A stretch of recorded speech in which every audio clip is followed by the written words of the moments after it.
ଆଜି ଏମିତି ଲଙ୍କା ଚପ୍ କରିବି ଯେ ଲଙ୍କା କହିବ ମତେ ଛାଣିଦେଲୁ କିନ୍ତୁ ଫେମସ୍ କରିଦେଲୁ। ଆସନ୍ତୁ ଦେଖିବା ମୁଁ କଣ ନେଇଛି। ସିଝା ଆଳୁ, ମୋଟା ହରା ଲଙ୍କା, ଛୋଟ ପିଆଜ ଆଉ ଗୋଟେ ଗାଜର। ପ୍ରଥମେ ସବୁ ଆଳୁରୁ ଭଲ ଭାବରେ ତାର ଚୋପା ଗୁଡା ଛଡେଇ ନବା ଆଉ ଛଡେଇକି ତାକୁ ଭଲସେ ଦଳି ନବା। ଏମିତି ଦଳିବା ଯେ ଯେମିତି ଏକ୍ଜାମ ରେ କ୍ୱେଶ୍ଚିନ୍ ପେପର କୁ ଦଳୁଛେ। ପିଆଜ କହୁଛି ମତେ ଧୀରେ କାଟ ନହେଲେ କାନ୍ଦିବ। ଆଉ ଗାଜର କହୁଛି ମୁଁ ହେଲେ ରଙ୍ଗୀନ ହିରୋ। ଧନିଆ ପତ୍ର କହୁଛି ମୁଁ ନଥିଲେ ତରକାରୀ ଜିରୋ। ଏବେ ଆମର ମୁଖ୍ୟ ହିରୋ ଲଙ୍କା।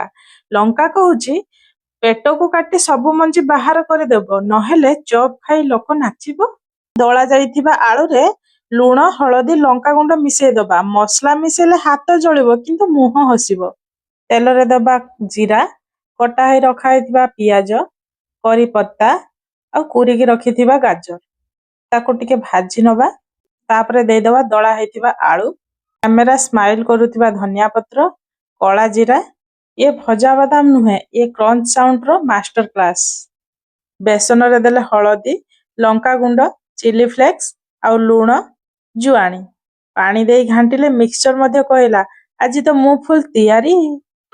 ଲଙ୍କା ଚପ୍ ପାଇଁ କାଟିକି ରଖିଥିବା ଲଙ୍କା ଭିତରେ ଆଳୁ ଅଳ୍ପ ନୁହେଁ ପୁରା ଭରିଦବା। ସେତେବେଳେ ଲଙ୍କା କହୁଛି ମୁଁ ଚପ୍ ନା ଆଳୁର ଘର।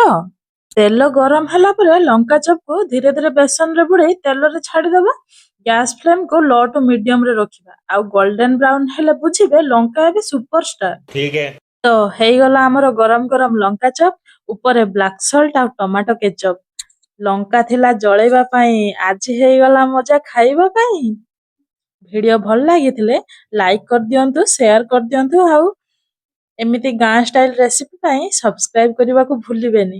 ଦେଖାହବ ଆଉ ଗୋଟେ ନୂଆ ରେସିପି ସହିତ। ସେତେ ଯାଏଁ ରହୁଛି।